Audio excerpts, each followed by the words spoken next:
Welcome to How You Livin', a transformative podcast featuring best-selling author, inspirational speaker, and minister, Dr. Rick Rigsby. And now, Dr. Rick.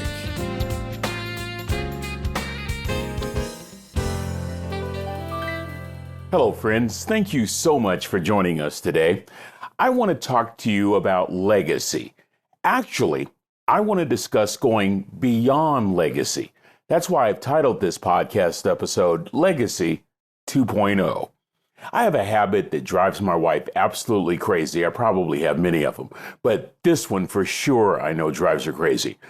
I love reading, and once in a while, I like to begin at the end of the book first.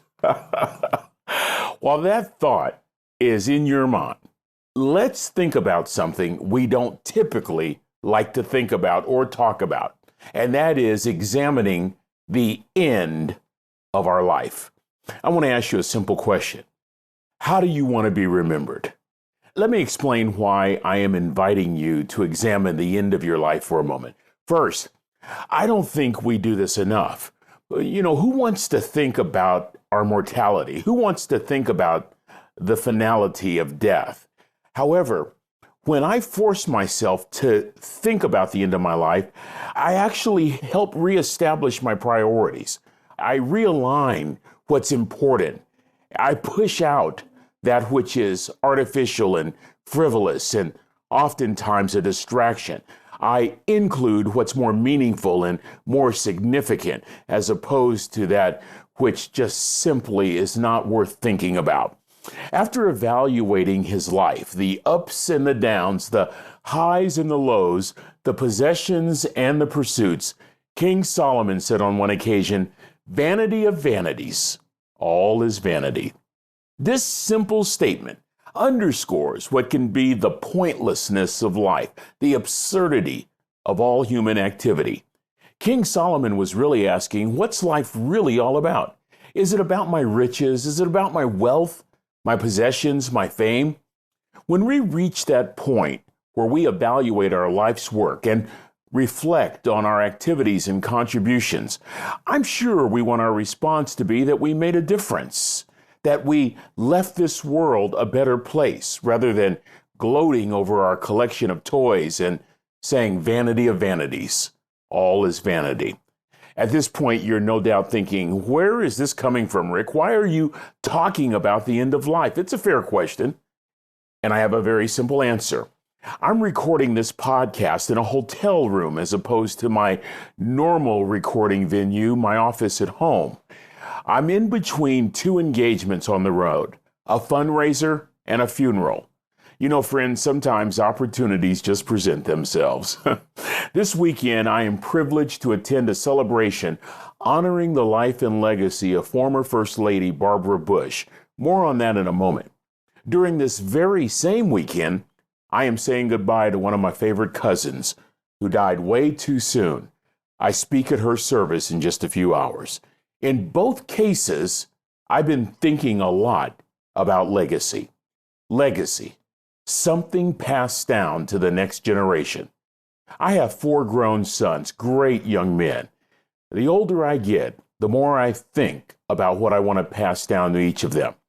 As a younger dad, legacy involved material things, you know, houses or cars, jewelry, money, collectibles, books. But as I've grown older, my thoughts have adjusted. Today, I'm a father and a grandfather. And while material things have immense value, there is something of even greater significance to pass along. As I think about my cousin and her amazing life, I am struck by one fact. She didn't just leave a legacy. She made an impact. Money can't buy impact. Houses and cars cannot replace impact. Diamonds and furs cannot produce impact. My cousin made an impact in the following ways. She had a strong disregard for the status quo. She refused to be labeled or placed in a box. She lived her life on her terms. For example, she attended law school not so much to practice law, but to make sure that she could make a difference in the lives of others. Do you know a relative or a friend like this? One who bucks the trend, who refuses the conventional, who walks not the path of the masses, but selects a road less traveled? That was my cousin Barbara Ann. Barbara did not do what was convenient. She did not participate with the current styles just to be stylish. She was that rare individual not limited by the expectations of others. She didn't just leave a legacy. My cousin made an impact. What of value can I leave my sons, my grandchildren? I've started a list, and my new list looks very different from the one I composed a few years ago. Take a listen. Here's the number one item on my list. May I inconvenience myself daily for the sake of others. I want to pass that down. Second, may I seek unity with all, especially those I oppose. Number three, may my children see me love their mother with passion. Fourth, may my love to all be unconditional. Number five, may I be a blessing and an encouragement to everyone I encounter. Number six, may I see each day as a gift, making the most of that day. And number seven, may I offer hope to at least one person every single day for the rest of my life. Others first, unity above all, demonstrating love toward my wife, loving others unconditionally, being an encourager, fully living every day, seeing each day as a gift, and offering hope. Friends, this is the legacy that I want to leave. This is how I want to be remembered. But this particular weekend, something has changed. My definition of legacy has been expanded. You see, last night, as I mentioned, I attended an event to commemorate the legacy of former First Lady Barbara Bush and her initiative to increase literacy for all. Mrs. Bush believed that increasing literacy at any age could transform generations. According to Mrs. Bush, quote, "If you help a person to read, then their opportunities in life will be endless," end quote. As I listened to all the tributes and the testimonies about Mrs. Bush and her amazing life, my thinking began to change. My definition of legacy expanded, hence Legacy 2.0. This is what changed. Legacy is important. It really is. It's very significant. But what you leave has to be more than just material, than just monetary. There's a higher level, something even more important than legacy. My cousin Barbara Ann and former First Lady Barbara Bush left more than a legacy. They impacted their world. Here's my new thought. Legacy is what we work toward. It's a passive goal, seldom talked about or discussed. But impact is active. It's daily. Impact is legacy applied in the trenches. Impact has little to do with the culmination of things acquired. Impact is about living out our values, becoming our best self, a self that places other people first. Let me say it a different way, friends. Legacy is how we want to be remembered. Impact is why people will never forget us. I will never forget my father, the wisest man I ever met in my life, that third grade dropout. I will never forget my dad, who left me very little in terms of material worth, but his impact, seismic.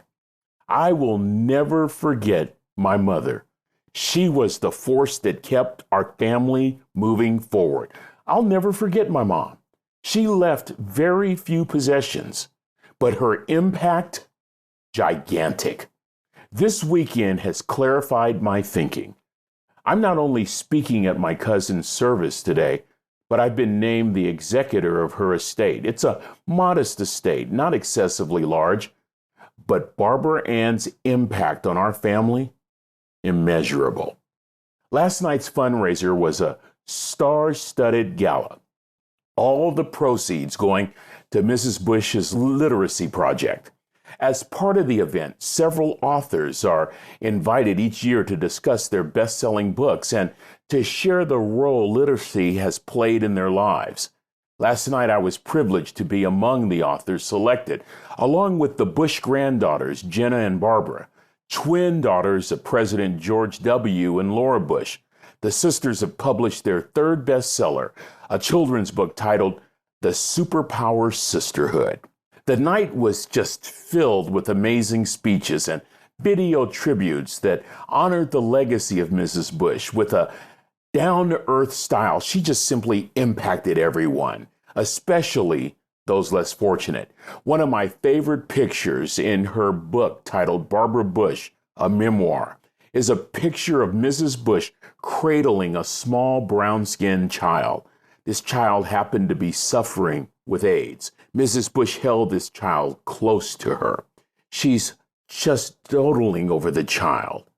And that child would pass away, according to the caption. That child passed away just a few weeks later. But I know that for a moment in time, that child felt hope. That child felt love. That child felt acceptance.